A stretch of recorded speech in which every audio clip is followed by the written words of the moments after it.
Pernah satu ketika kami beli kue. Ini nyata di salah satu toko. Ketika kita beli kue di toko tersebut, apa kata toko tersebut? Diskon 50%. Kira-kira kalau diskon 50% dari harga 40.000, berapa kira-kira?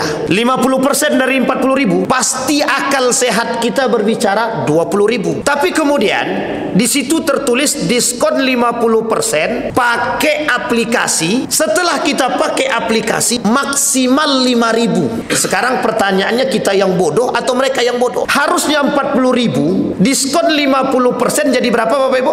20.000. Tapi kata dalam aplikasi tersebut maksimal 5.000. Itu yang bodoh saya atau aplikasi itu? Maksudnya bisa dipahami. Penipuan terjadi melalui jalur aplikasi. Kita dipancing dengan diskon 50%, semangat orang datang membeli, ternyata hanya dapat batas maksimal 5.000. Yang seharusnya kita dapat kortingan 20.000, ternyata dalam aplikasi tersebut maksimal 5.000. Artinya apa? Pembodohan. Tapi uniknya, sudah tahu pembodohan, banyak yang datang. Kira-kira yang datang tuh bodoh atau pintar? Begitu keadaannya hari ini. Masuk ke mall, pakai aplikasi Pak, dapat diskon 50%, maksimal 10.000. Saya bilang, lama-lama kita yang stres dibuatnya.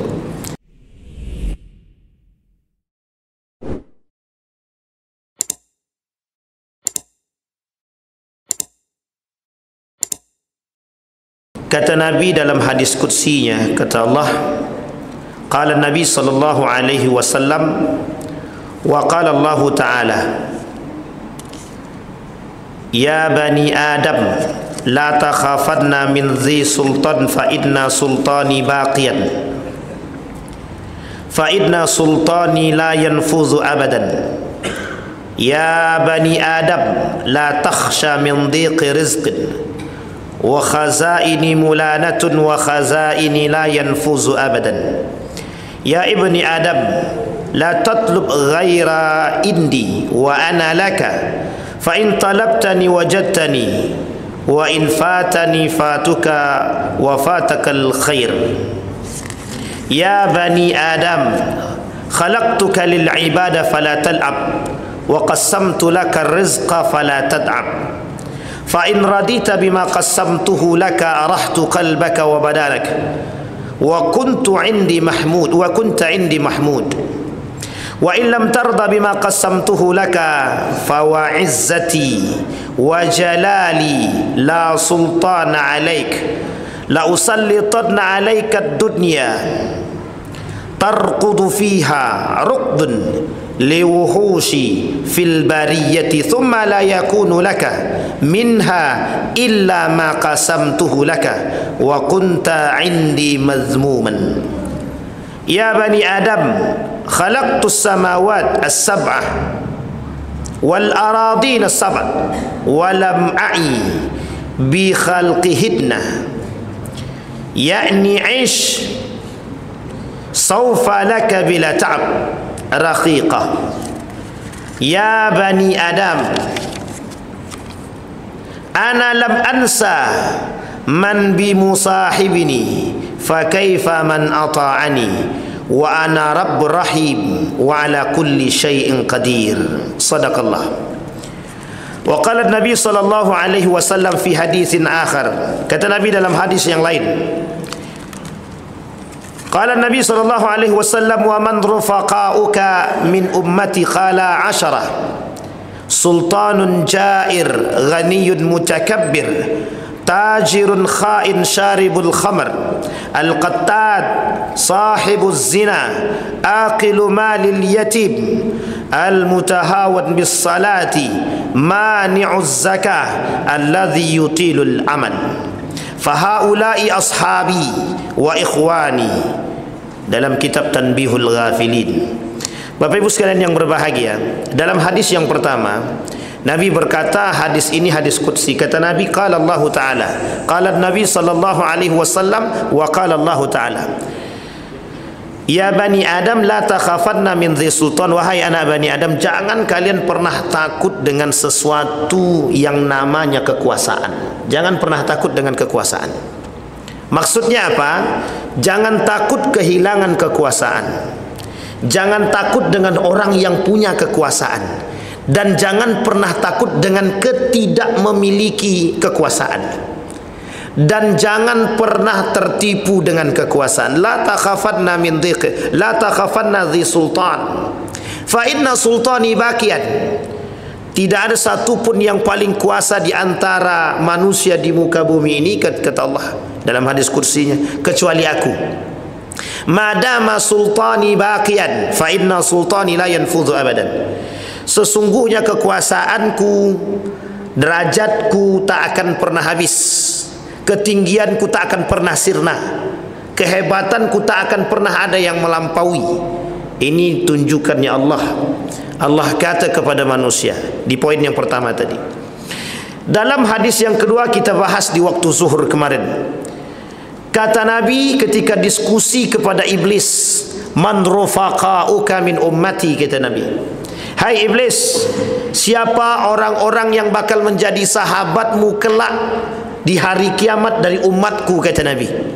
Iblis menjawab, qala asyara, ada 10, kata iblis, yang menjadi kawanku kelak. Fahaula ashabi wa ikhwan, 10 golongan tersebut, kata iblis, menjadi golonganku, sahabatku, saudaraku, kata dia. Kita sudah bahas 3 di waktu zuhur.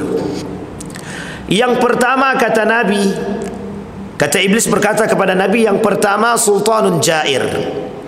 Sudah kita bahas, pemimpin yang zalim, pemimpin yang jahat, pemimpin yang otoriter, pemimpin yang zalim, pemimpin yang suka menganiaya.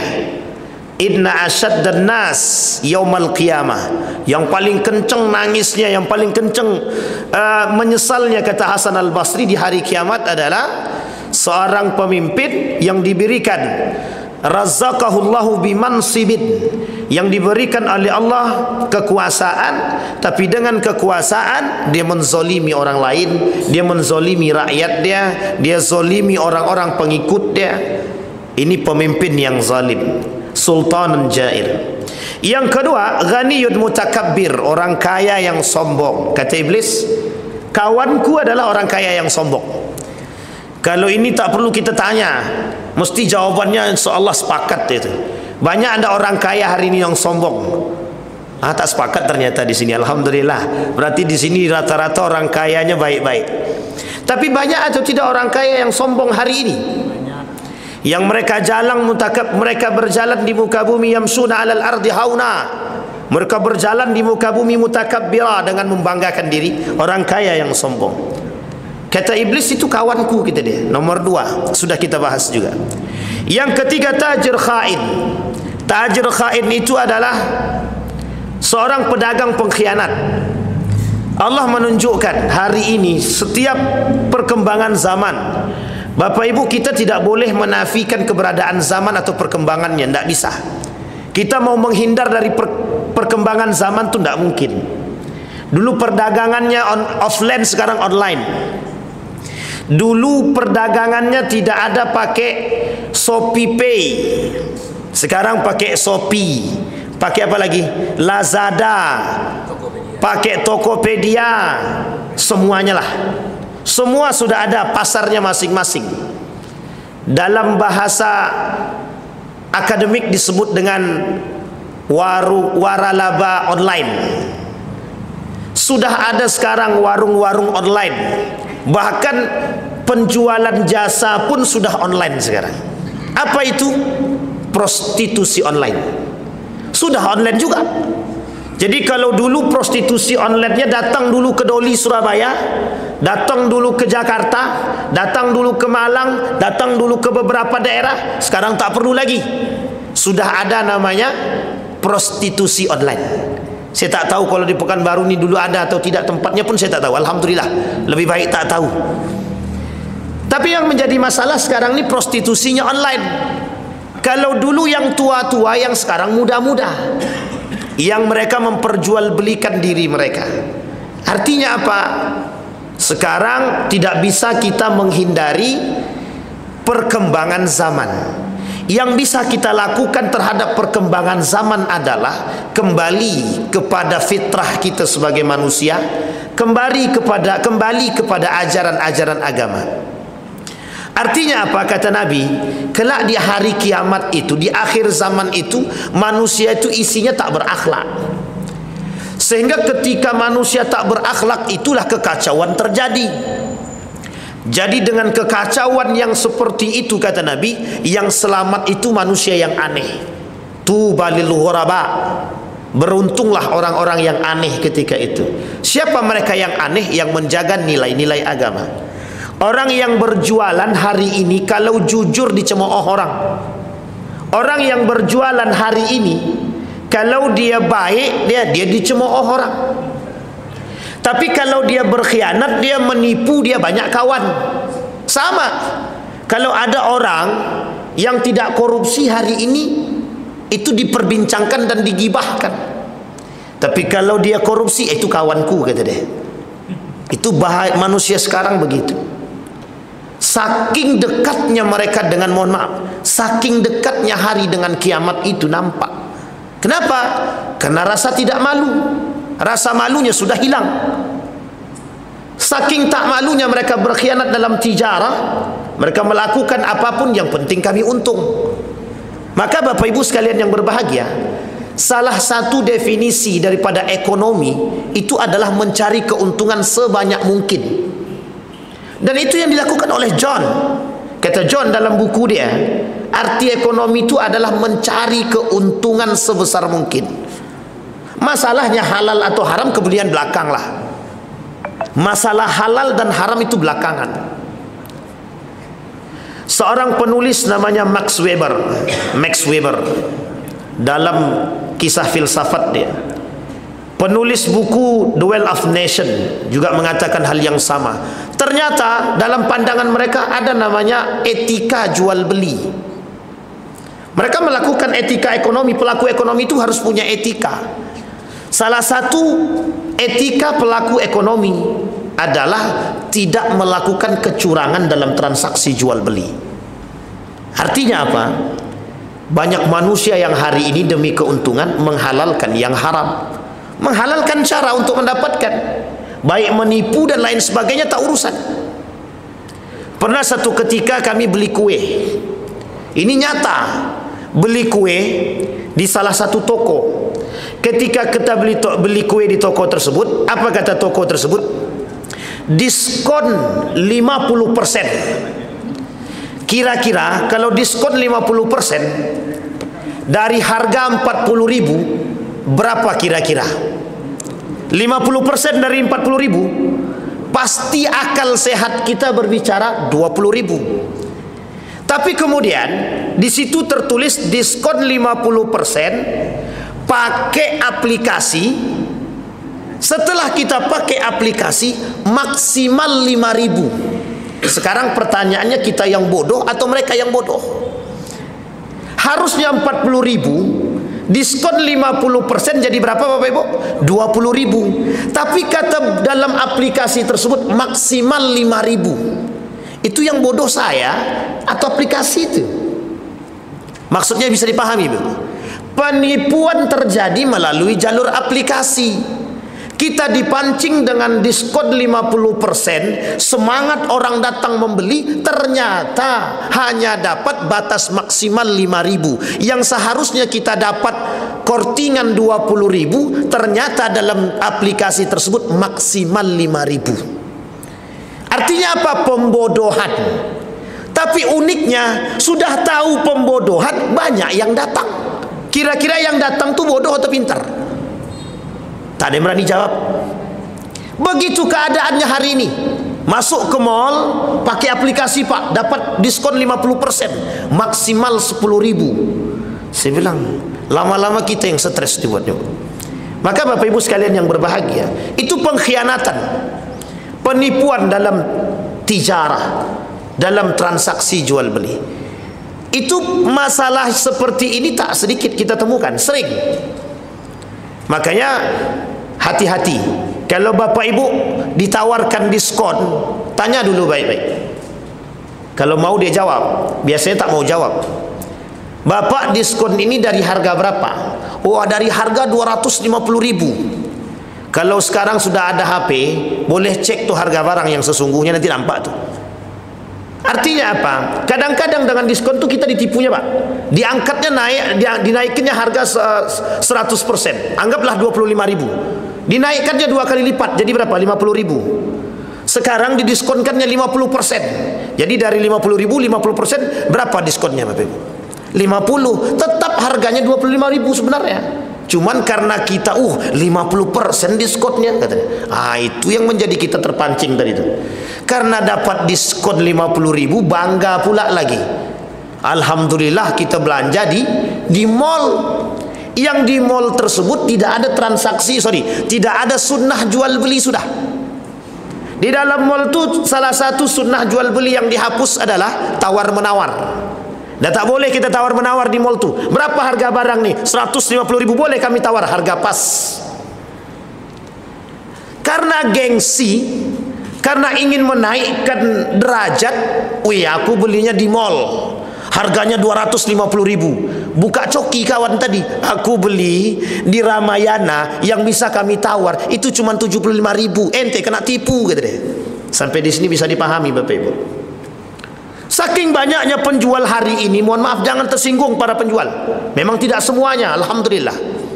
Saking banyaknya untuk melariskan dagangan, mereka rela melakukan sumpah palsu, pengkhianatan, jual tipu daya, spekulasi dan lain sebagainya. Cuman untuk membuat jualan mereka laku. Bapak Ibu lihat di online itu, yang dipejeng apa, yang sampai ke tangan kita seperti apa, itu boleh tuh dicek. Satu ketika saya sengaja mencoba uji coba. Ada barang yang memang bagus. Saya coba uji coba. Betul atau tidak sesuai dengan fakta. Kita beli, Pak. Ada tempat laptop. Di situ disebutkan bagus. Kita cek. Kita beli. Alhamdulillah. Yang sampai ternyata kara. Dari besi jadi kara. Harganya mahal tapi dari besi jadi Saya bilang di situ. Di aplikasi tersebut kepada orangnya langsung saya bilang, kelak di hari kiamat aku bersaksi atas perbuatanmu, saya bilang begitu. Artinya apa Bapak Ibu? Kita perlu hari ini Bapak Ibu. Beberapa hari yang lalu kami belanja di pasar, timbangannya goyang. Jadi saya beli mangga di pasar itu, saya beli mangga. Ketika beli mangga di pasar, otomatis ditaruh di atas timbangan. Ketika timbangan itu masih goyang, belum berhenti secara sempurna, langsung diangkatnya 2 kilo kata dia. Saya bilang sabar. Pertama, saya bilang lagi, Pak tolong cek sekali lagi. Dibuatnya lagi sama, dilakukannya dengan model yang sama. 2 kilo kata dia. Langsung saya tembak. Di mana datang 2 kilonya? Saya bilang. Anda belum berhenti sudah Anda katakan 2 kilo. Coba berhenti dulu, saya bilang. Ditaruhnya kemudian berhenti. Setelah berhenti ternyata 2 kilo kurang 1,8. Berarti kurang 2 ons. Saya bilang Anda mau menipu saya. Uniknya lagi di pasar, kalau kita lakukan demikian, itu yang protes bukan penjualnya, pembeli yang lain. Pak, kalau mau beli, beli. Kalau tidak, udah kami mau beli, masih banyak yang perlu kami layan. La ilaha illallah.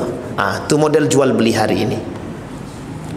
Ada banyak hal Pak penipuan kalau kita tak cerdas dalam transaksi jual beli itu. Makanya diancam oleh Nabi. Jual beli, para penjual-penjual pengkhianat yang menipu, yang merusak pasar, yang monopoli, yang ihtikar penimbunan barang itu semuanya pengkhianat. Pelaku kezaliman pengkhianat. Kata Nabi itu pengkhianat. Nah, orang-orang seperti ini itu kawan daripada iblis. Dan orang-orang seperti ini masuk neraka tanpa hisab. Jadi sebenarnya masuk neraka dulu.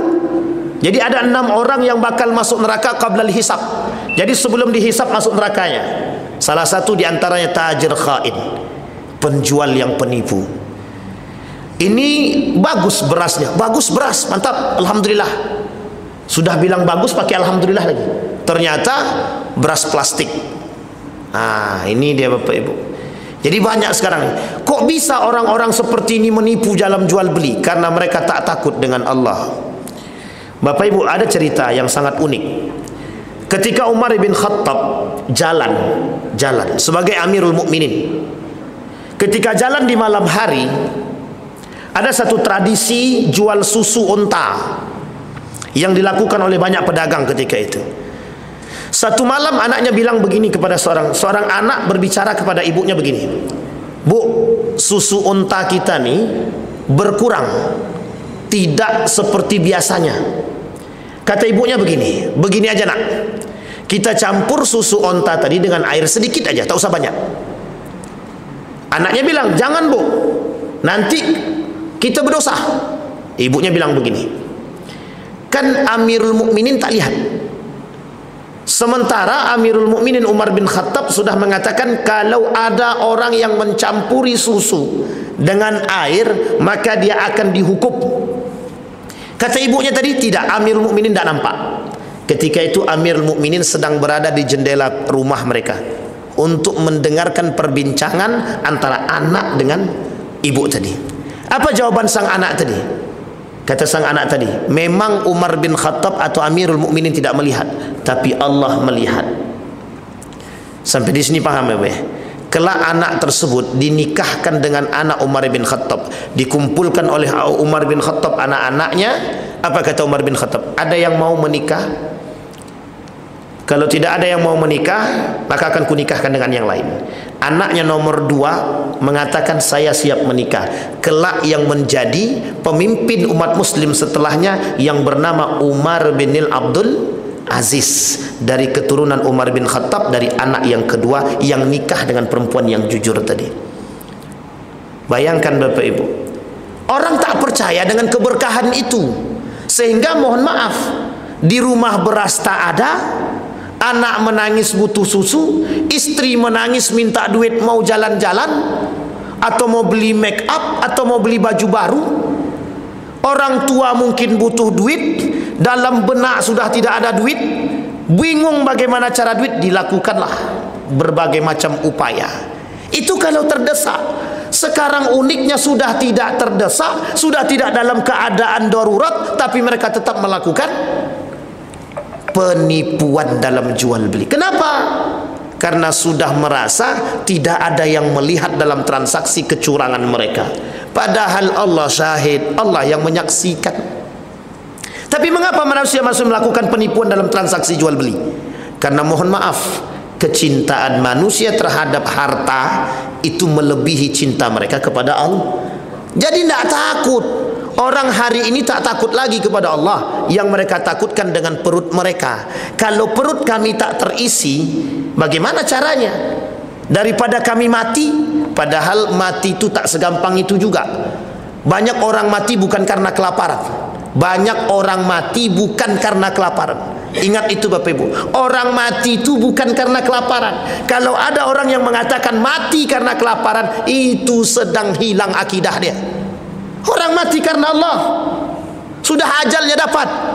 Mau dalam keadaan kelaparan ke, di atas onda ke, atau kapan Allah pengen cabut nyawanya mati. Sekarang pertanyaannya, ada orang tak makan selama 1 pekan, tidak mati-mati, tidak mati-mati. Berarti apa? Bukan karena kelaparan, tapi karena apa? Karena memang takdir dia. Karena Allah yang mematikan dan menghidupkan. Hati-hati, rusak akidah kita. Artinya apa? Kata Nabi di akhir zaman, kata Nabi, ada orang yang menjadikan perut dia itu sebagai tujuannya. Wahimmatuhum butunuhum. Perut mereka itu, kata Nabi, di akhir zaman akan menjadi tujuan kehidupan mereka. Artinya apa? Apapun akan mereka lakukan agar bisa mengisi perut mereka. Mau halal ke, mau haram ke, yang penting masuk. Mau berkhianat ke, mau nipu ke atau tak nipu, transaksi jual beli tetap akan kami lakukan. Sampai di sini bisa dimengerti Bapak Ibu. Saking banyaknya penipuan dalam transaksi jual beli itu, sampai kita tidak sadar kalau kita sedang ditipu. Banyak modelnya, banyak. Makanya Bapak Ibu, salah satu transaksi berkedok jual beli itu adalah multi level marketing, MLM. Itu kedoknya jual beli, tapi transaksinya bukan jual beli itu.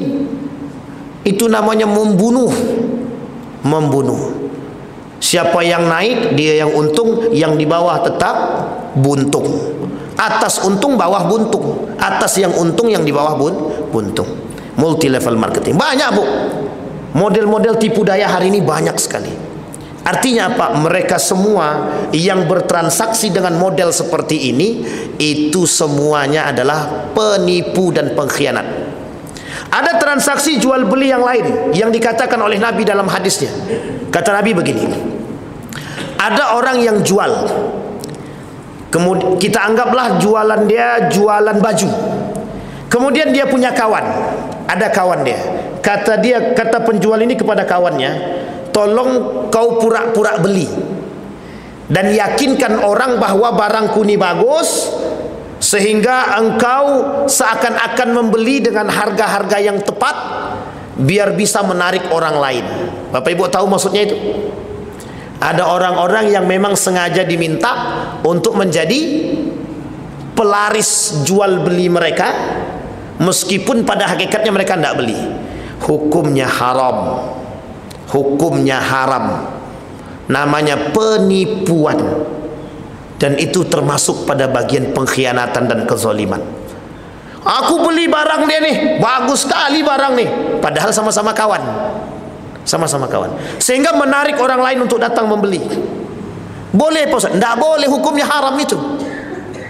Itu yang terjadi. Hari ini banyak di pasar begitu Bapak Ibu. Saya pernah temukan ketika jual beli durian.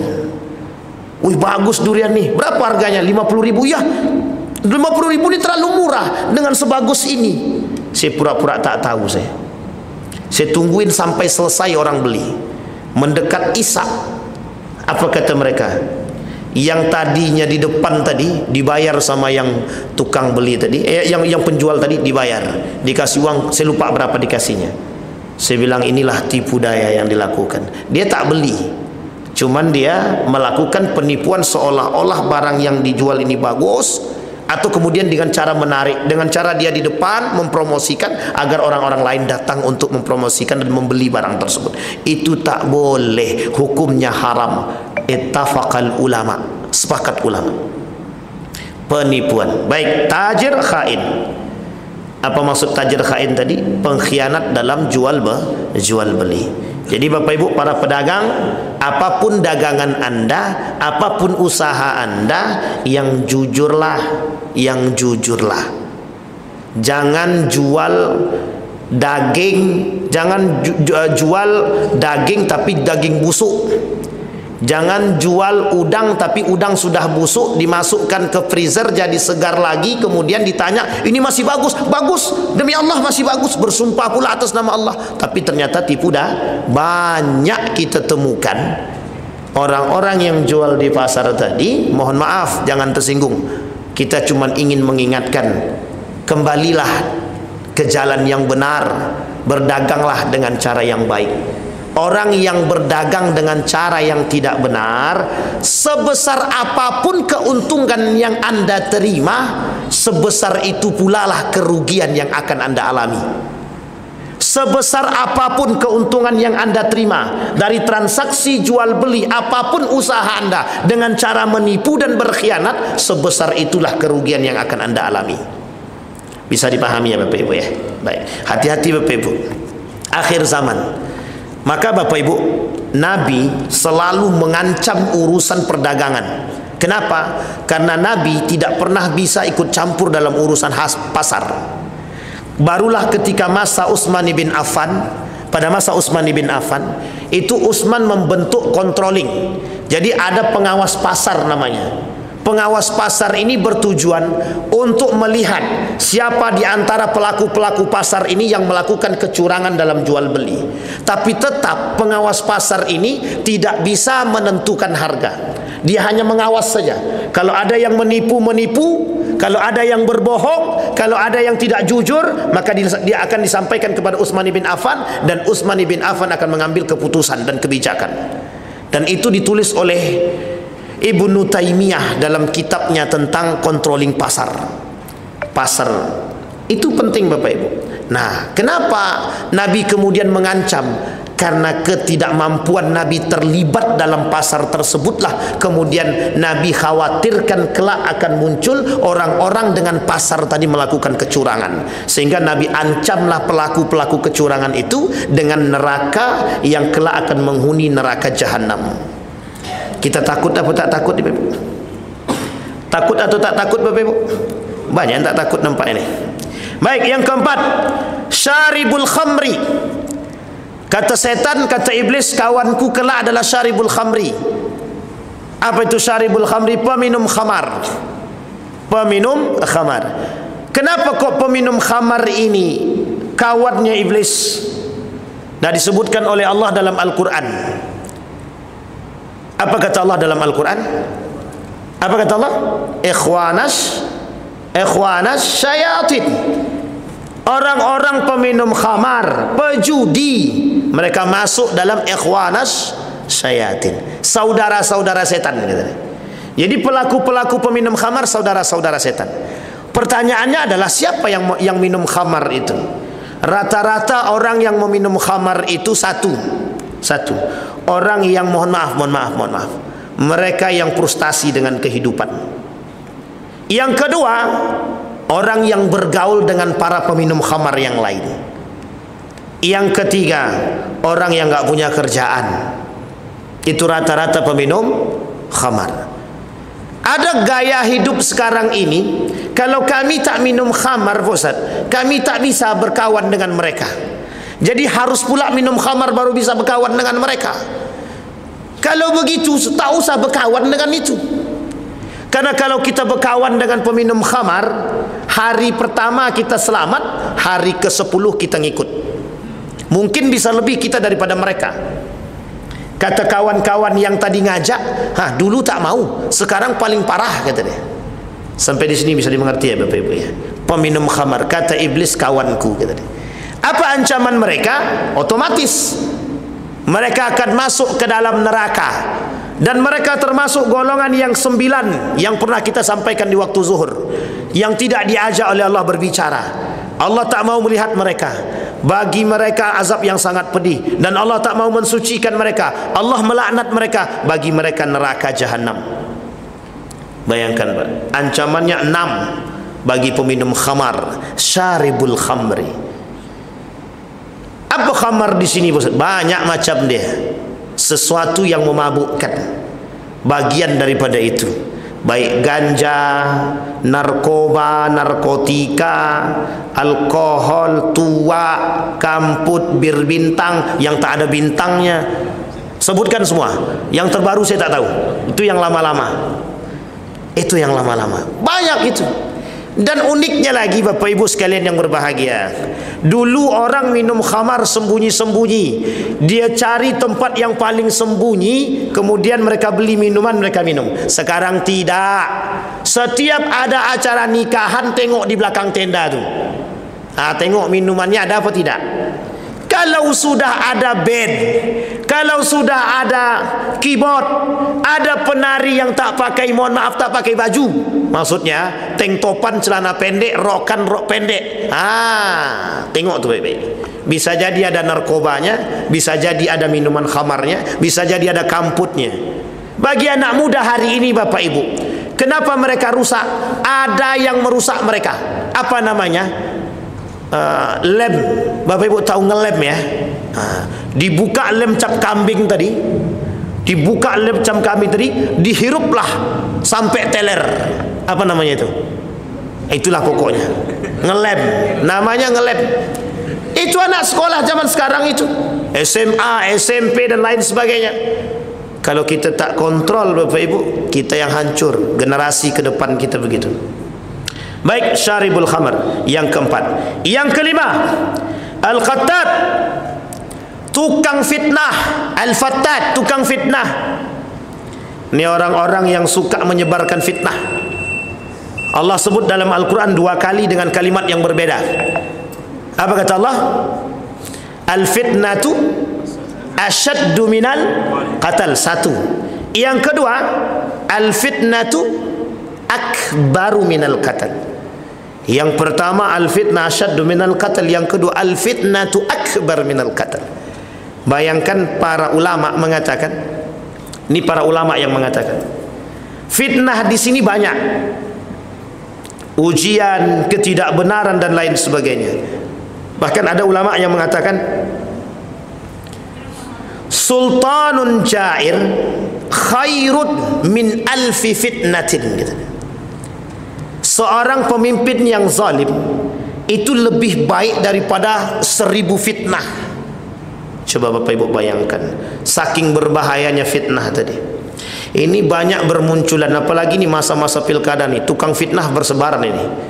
Ini buzzer-buzzer fitnah ini, insya Allah tuh tempat mereka neraka kalau mereka nggak tobat itu. Para buzzer yang tukang sebar-sebar isu dan hoax itu, insya Allah mereka masuk neraka kalau mereka nggak tobat. Sampaikan aja besok Bapak Ibu, kalau ada orang datang menyebarkan isu kejelekan orang lain, sampaikan kepada dia, Anda tahu kebenarannya 100% mutlak. Kalau tak tahu berarti Anda fitnah, berarti Anda penghuni neraka. Sampaikan begitu, biar besok dia tak nyebarkan fitnah lagi. Banyak sekali penyebar fitnah nih Bapak Ibu, apalagi sekarang nih, untuk menjelekkan orang lain, menjatuhkan orang lain, sebar fitnah sana sini.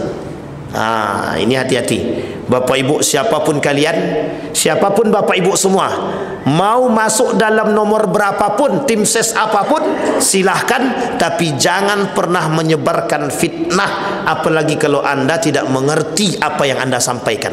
Kalau Anda mau sampaikan, jujur, yang adil menyampaikannya. Baiknya sampaikan, buruk dia sampaikan, biar orang yang memilih. Anda tak usah ikut-ikutan. Karena kalau Anda menyebarkan fitnah, andai kata benar yang Anda sampaikan, Anda ghibah. Andai kata tak benar, Anda sudah melakukan dosa. Al-fitnatu asyaddu minal qatl. Yang kedua, al-fitnatu akbaru minal qatl. Kenapa kok dikatakan akbar minal qatl? Karena fitnah itu Bapak Ibu kelak lebih berbahaya. Pembunuhan karakter. Kalau cuma membunuh langsung tusuk mati selesai, ini tak. Yang dibunuh dia karakter dia. Yang dibunuh karakter. Namanya pembunuhan karakter. Baik Bapak Ibu, ya, yang lain, Bapak Ibu sekalian yang berbahagia. Yang terakhir, yang ke-6, sahibuz zina, pelaku zina. InsyaAllah Bapak Ibu kita jelaskan sahibuz zina kalau kita dengan izin Allah ketemu kembali, kita sampaikan kembali tentang sahibuz zina sampai ke nomor yang ke-10. Mudah-mudahan ada manfaat bagi kita semua. Mudah-mudahan bisa menjadi panduan bagi kita agar kita bisa menjadi orang-orang yang baik di hadapan Allah. Paling tidak kita bisa menghindari kemaksiatan-kemaksiatan yang kita sampaikan tadi. Semua itu oleh Imam Az-Zahabi disebutkan, oleh Imam Az-Zahabi disebutkan sebagai dosa-dosa besar. Fa'tabiru ya ulil absar la'allakum tuflihun. Assalamualaikum warahmatullahi wabarakatuh.